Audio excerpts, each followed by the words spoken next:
Okay, for this section, I want to talk about just a little bit about biological classification, or how we classify living beings into different groups. The first biggest set of categories are the cell types. So we have the prokaryotic cells. Organisms that have prokaryotic cells have no membrane-bound organelles. So they don't have Golgi apparatus, they don't have a nucleus, they don't have endoplasmic reticulum, none of that. Eukaryotic cells are anything that have those membrane-bound organelles. And so then we have those two largest categories, and then we're going to categorize things into smaller groups based on their evolutionary relationships, which things are more closely related to which other things. So the top level of categorization that I want you to know are the domains of life. There are two domains that are made up of prokaryotic organisms. That's domain bacteria, which you've heard of. These are single-celled organisms. They're everywhere. Some of them are bad for you. Most of them are not. Most of them are completely harmless. Some of them are beneficial. So don't be afraid of bacteria. And then there's domain archaea. They are also single-celled. They are prokaryotic, so they don't have membrane-bound organelles. They tend to be found in very extreme environments. Archaea exist in a lot of environments that people used to think life couldn't survive in, such as hot springs and hydrothermal vents on the bottom of the ocean, and the deep ocean where there's no light and things like that. Now, all the other living things are part of domain eukarya. So this very simple tree shows us the bacteria here with the different groups of bacteria. The archaea here, their names tell us something about what kind of environment they like. Haloarchaea like salt. Halo means salt. Methanobacterium either can live in areas of high methane or produce methane from cellular respiration and things like that. Very complex. We will not be talking about them. And then here are the eukarya, okay? And eukarya includes animals, fungi, and plants, but also all of these other groups. And those are the kingdoms. Now, here's the problem. The kingdoms were named before people started figuring out the actual evolutionary relationships among all of these things.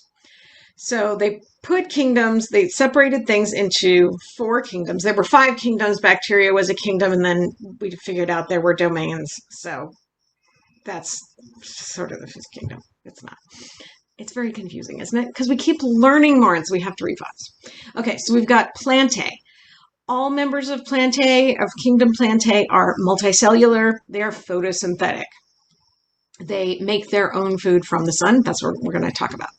Fungi are heterotrophic. They eat other things. Most of them, a lot of them break down organic matter in the soil to decompose living things that are no longer living. They can be unicellular or multicellular. So yeast is a unicellular fungus. Mushrooms are multicellular fungi.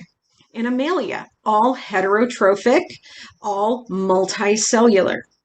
And then there's the rest, and we call it Kingdom Protista, or we call them the Protists. And the problem with this is they do not share a single common ancestor that is not also shared by other organisms. And they're really hard to categorize. Some of them are unicellular, some of them are multicellular, some of them are photosynthetic, some of them are heterotrophic, some of them are chemoautotrophic, which means that they make their own food out of chemicals rather than by using carbon dioxide and energy from light, which is what the photosynthetic ones do. So here are all of these things are the protists. And you can see that while all the animals are on one branch, all the fungi are on one branch, all the plants are on one branch, the protists are on all of these different branches. All living things, all eukaryotes, have a common ancestor back here. But there's no single common ancestor for the protist that isn't also shared by these other kingdoms. That's why it's what we call, say, not a good kingdom, and I'm using air quotes. So anyway, protists though are so freaking cool. They come in all different shapes and sizes. Some of them are single-celled. This is an amoeba. Kelp in the ocean is protist. They're not plants, although there are plants that live in oceans, especially in tidal areas. There's sea grass, which is an actual plant. But giant kelp and this one called dead man's fingers, these are actually protists. There are photosynthetic protists, like this one. This is a multicellular colonial photosynthetic protist. Some are heterotrophic, like this one. This one is called Daphnia. It's a water flea. It's a multicellular organism. And then some of them are kind of amazing. This is a slime mold that it looks like a mold. It looks like a slimy mold, but it's actually a completely different organism. It is not a fungus. And this is the slime mold having solved this maze to find the quickest route to the food that was over here. So protists are super, super cool. They're just not a good kingdom, okay? But just the only thing that all protists have in common is that they're eukaryotes, okay? That's all. All right, for those of you who are wondering, yes, there are other levels of classification, and here they are. The domain is the largest one, so life is divided into 3 domains.